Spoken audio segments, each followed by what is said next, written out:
So if there's one thing that I've learned about running a business while raising a family, it's probably about making sure you're prioritizing the right things. You can say that you're doing it for your family, but like, what does that mean? Is it about like just putting money into the bank account to pay for the bills or whatever? That, like, for me, that's not necessarily what I'm trying to achieve, and the three of us are trying to achieve. What we're trying to achieve is to be there for everything for our kids, and the business is kind of secondary to our families, to be honest.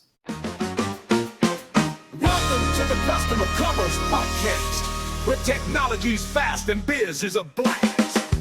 In life and in business, time is precious. It's why customers stay or leave and why businesses succeed or fail. We're here to give a voice to everything that makes business, whether as a customer or as a CEO, easier and more rewarding.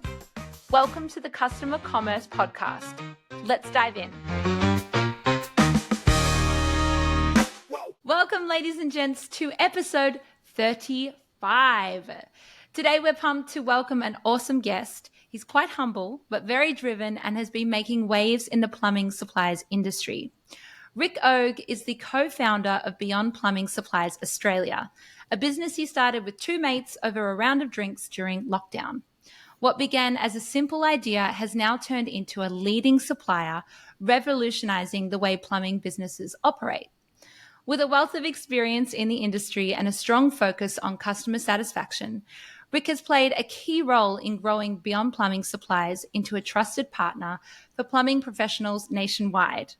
Rick and his team are committed to delivering an exceptional experience for their customers, all while offering top-notch, competitively priced products. Rick, welcome to the podcast. Thanks, guys. Thanks for having me. That's a bit overwhelming, that introduction, by the way, because I don't know how much of it's true. But yeah, soon you'll be listing on the NASDAQ with your growth, and then it will all be... That would be nice. Three dads ringing the bell in New York. Well, I was going to ask how your 2025 is shaping up for you and the Beyond Plumbing team, but you just announced just before we press record that you just got accepted for a house that you've just bought. Yeah, so that's from a personal level. That's exciting. But yeah, we just got the call about 5 minutes before the podcast. I'm a bit flustered from that news as well. And my wife rang me a minute before the podcast because I had to convey it to her. So she was, pretty excited, but I had to cut it short so I could jump on with you guys. So I'll give her a call after. We appreciate that. But that is very exciting. And I'm sure it's a huge achievement as well in the last few years that you've accomplished with growing the business, raising the family. Now you got a house and it's just like opening up more and more. Yeah, absolutely. It's been a bit of a whirlwind. It's been 2.5 years now, I think, or heading towards 3. And it feels like just yesterday we're opening the doors and here we are sort of 2.5 years in and the doors still open. You literally opened the doors 3 odd years ago, right? It wasn't like you transferred a business or took it online or you were literally 3 plumbers and went, oh, screw it, let's open a plumbing supply. But like, how did you get there? Well, we were a bit of a mix, actually. So Danny was a plumber and then Dino and I were sort of from plumbing supply background. And we had this sort of big mix of working at some of the major plumbing suppliers, which I won't mention because they're our competition. So I don't want anyone to go and shop with them. No, I'm only joking.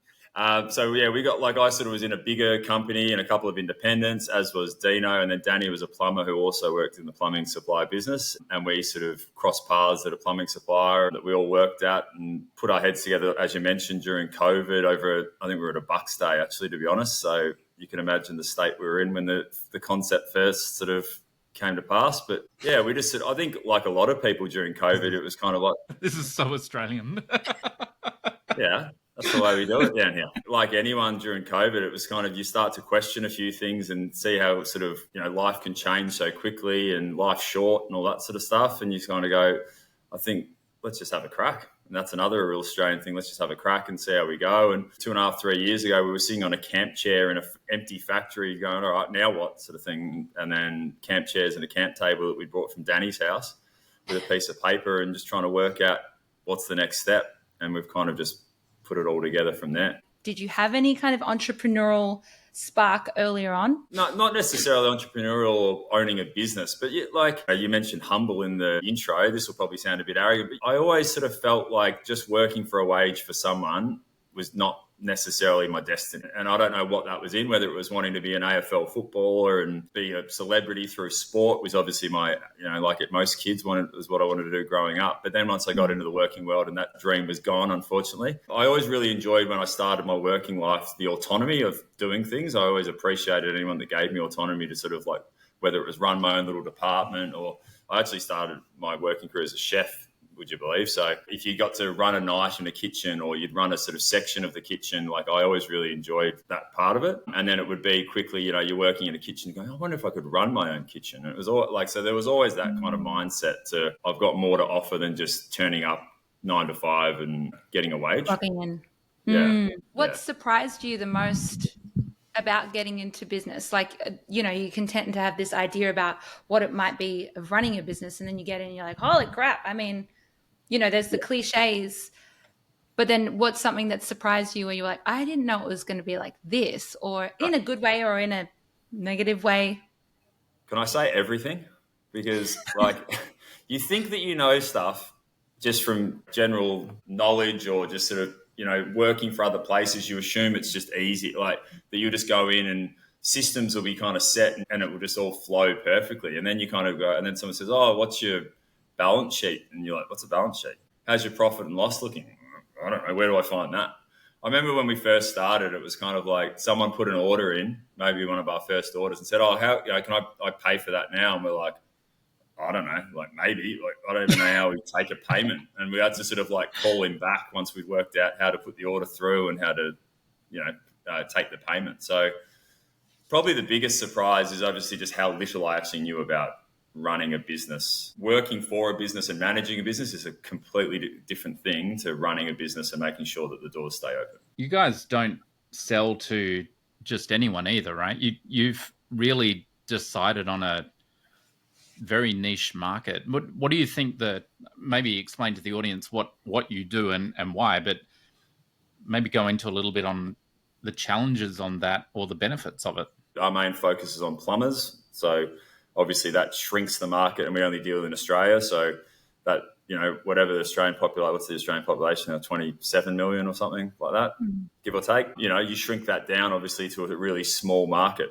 The easier option would probably be to open up pricing and everything to everyone, so that my mum can jump on and buy a tap off me if she wants to, and just sort of charge them at higher margins and all that sort of stuff. But we've just kind of gone, the focus is, our bread and butter is with the plumber. It's a bit of a hybrid, to be honest. It started off as probably more just focused on online, just sort of set up a website, and plumbers would be able to sign up and register, and then that would then give them access to pricing, and then from there they'd be able to jump on, put an order in, and then we just pack it and ship it. We've kind of grown as well. We're a bit of a hybrid now, as I said, where we've grown into a bricks and mortar for the local guys. So we've got a really rusted on following here in Keysborough in Melbourne, and the guys pop in all the time. And we get people calling up and not using the online portal. It gives a nice balance. You get a bit of face-to-face, but you also get the online stuff, which keeps things ticking over as well. So then, because it's so specific, how do you go about marketing and getting promotions out? Are you just very specific in your marketing, or like you said, you already have a very close following in those areas? I know when we were doing a case study on you, you had Facebook groups and stuff like that. There might be businesses out there that, experience a similar thing, and they're like, I don't know, I can't just promote to everyone, because then that's, portraying the wrong thing. So how do you go about it? We made a decision from the outset that we know how to deal with plumbers and plumbing suppliers. That's our kind of thing. Let's use the experts for all the stuff that we don't know, which is a lot. Just to let you know, there's a long list of stuff that we don't know how to do very well. I was thinking about our business the other day, and we are absolutely just a sort of, online, where a lot of people will never talk to us or call in. They'll just put their orders in and we'll never hear from them. And that's okay. But we also, with the experience that the three of us have, it's kind of a bit of a perfect storm, to be honest, the three of us together. We've all got our strengths, but we all combine. So we all, Danny looks after the marketing. Dino's our stock man. I'm the guy that kind of makes sure that we keep paying the bills and that the doors don't close, all the sort of the boring stuff. Between us, we've all got such a vast experience in the plumbing world.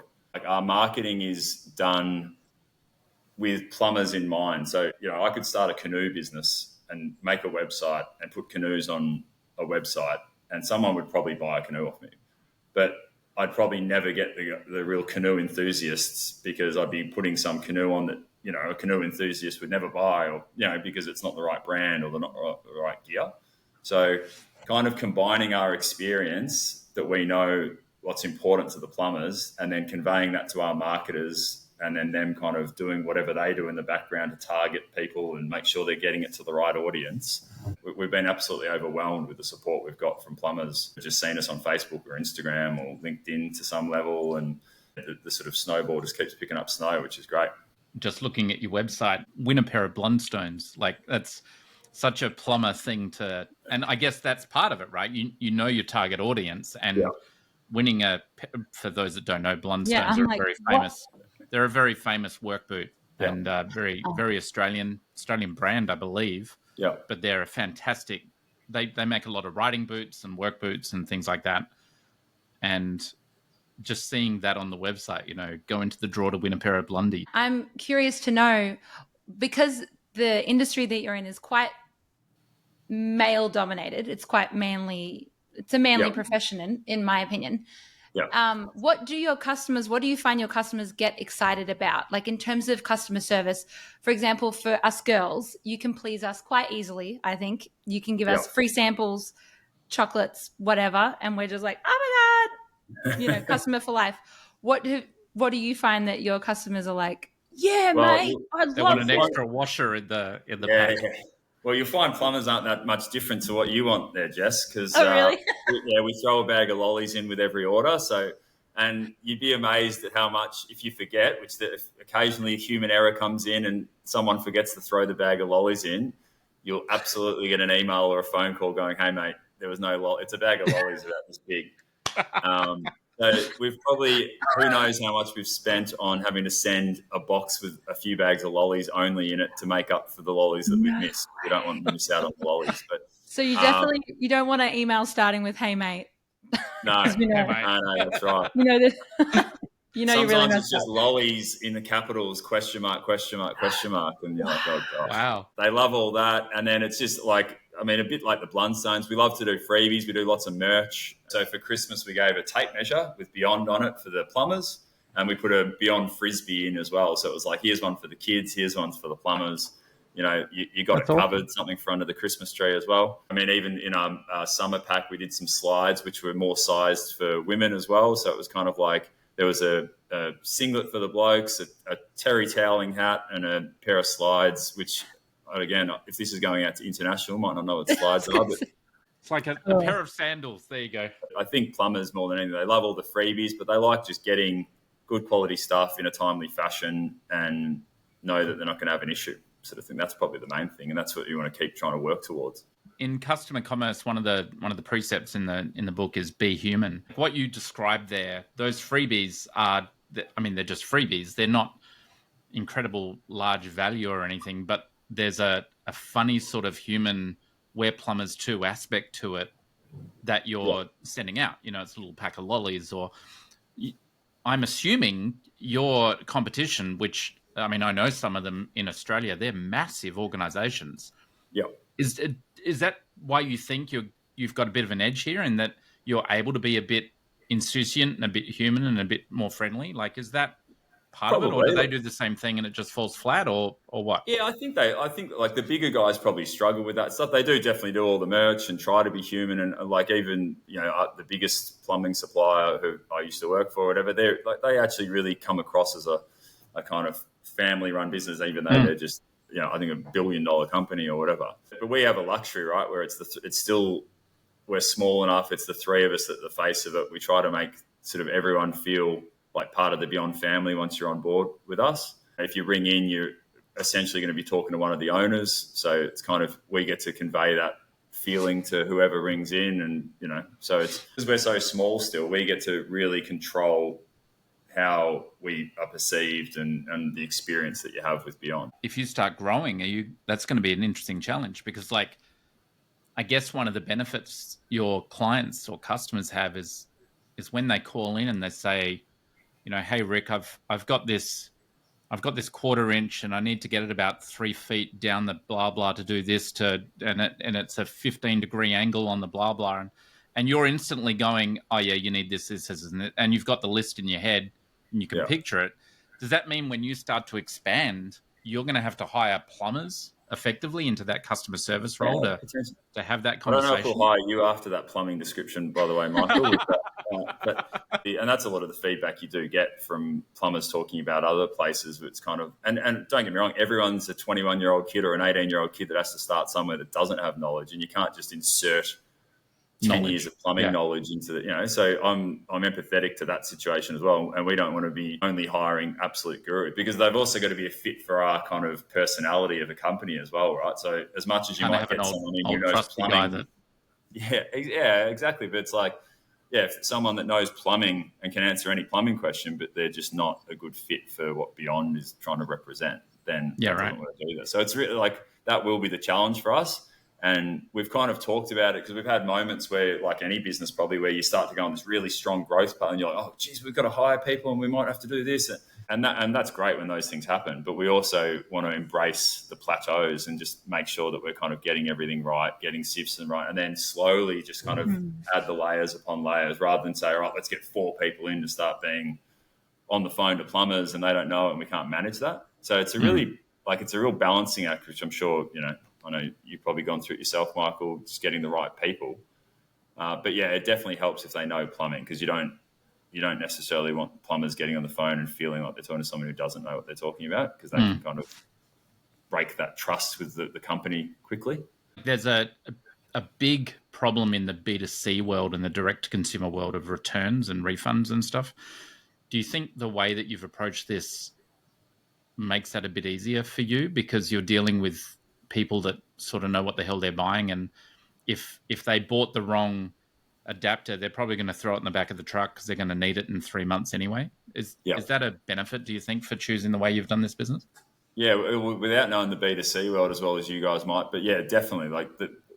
We leave it to them to put their cart together, get their stuff, take their time to get their cart right, check their cart and put it in most of the time. So probably most of the returns is when we do stuff up in the warehouse and pack the wrong things. It was meant to be a 1/2-inch thing rather than a 3/4 thing or whatever it would be. But also, even when that happens, the luxury of that is that plumbers, you send them a 1/2-inch thing instead of a 3/4 thing, and they use both things. I'll hold on to it anyway. So you just end up sending them the right thing. So plumbers are pretty good like that.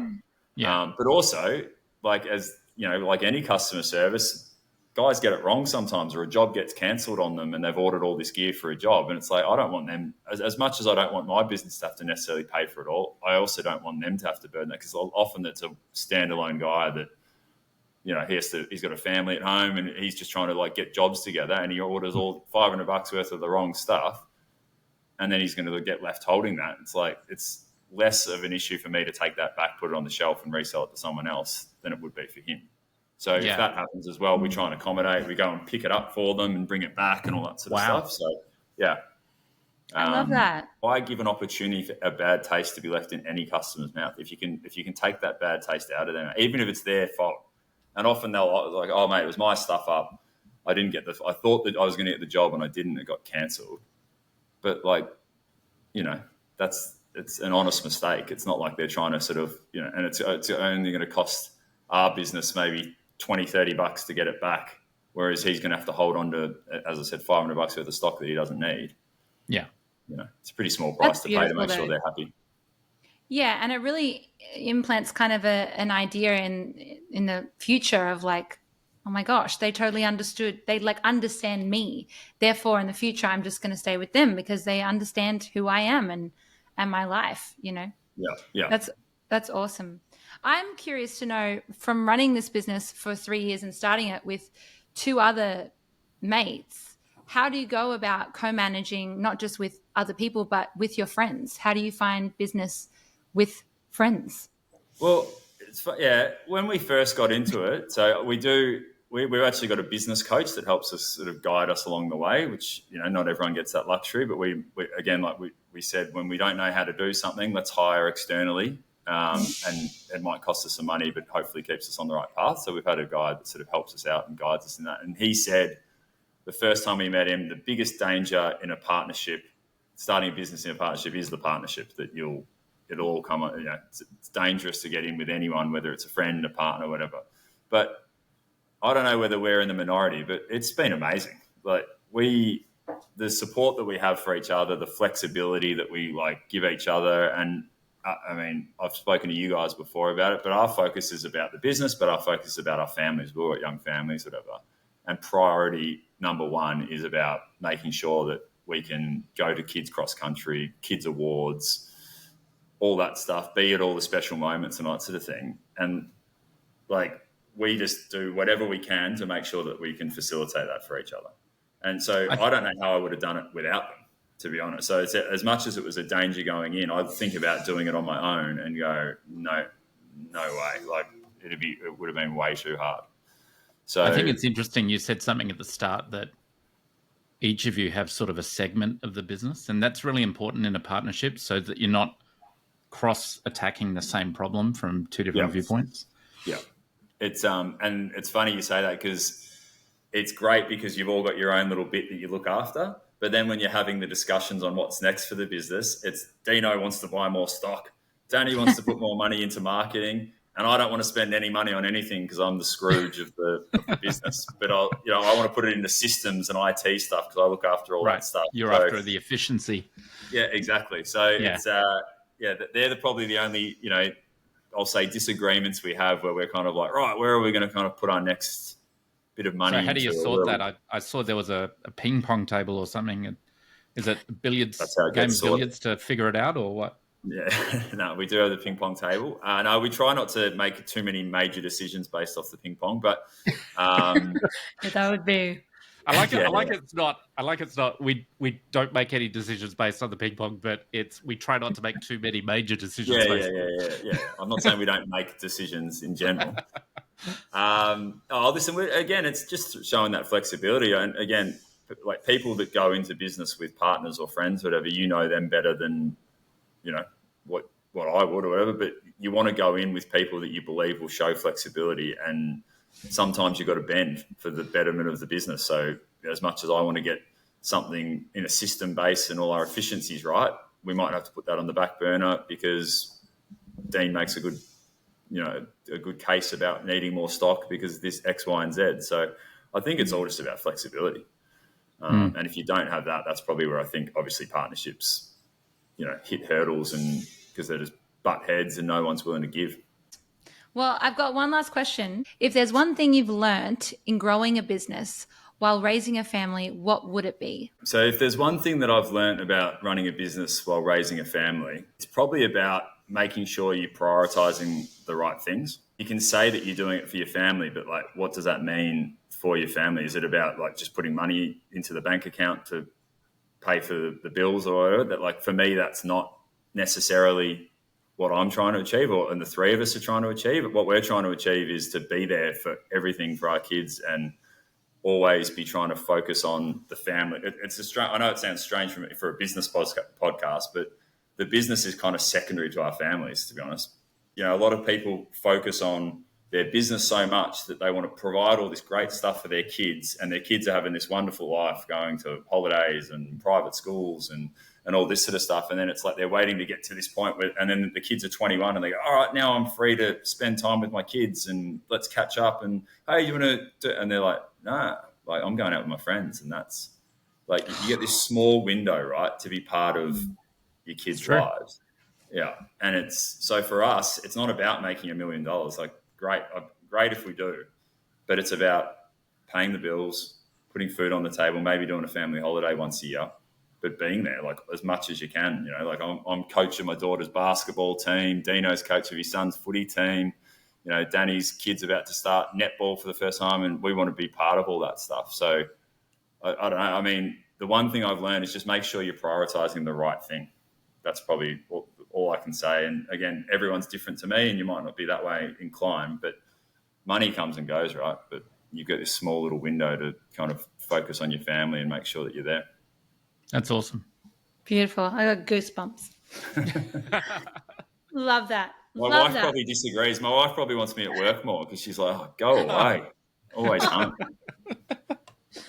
Well, Rick, thank you so much for coming on. Honestly, these little conversations go a long way for business owners that are listening to it, but also just the realness. I mean, like Michael was saying, like the human element in regards to business, it can be promoted so much as the hustle and the fancy cars and the yachts, and this is what you're aiming for. And then when you realize that actually you're aiming for love and family and friendship and being able to experience moments in life, not just the end product, but the journey within growing the business and working with a team and doing all the struggles. But dude, you're so wholesome to speak to. So thank you again for your time. You. Michael, thank you for your time as always. And listeners, we'll see you next week. Thanks for joining us today. We hope you had an awesome time, leaving you with ideas on how to improve your business and wow customers. If you'd like to leave a real customer's story, head to the link in our show notes and cuss away. Love the show? Please subscribe and leave a review, because that enables us to help more businesses in building real relationships with customers and grow more rapidly. See you next time.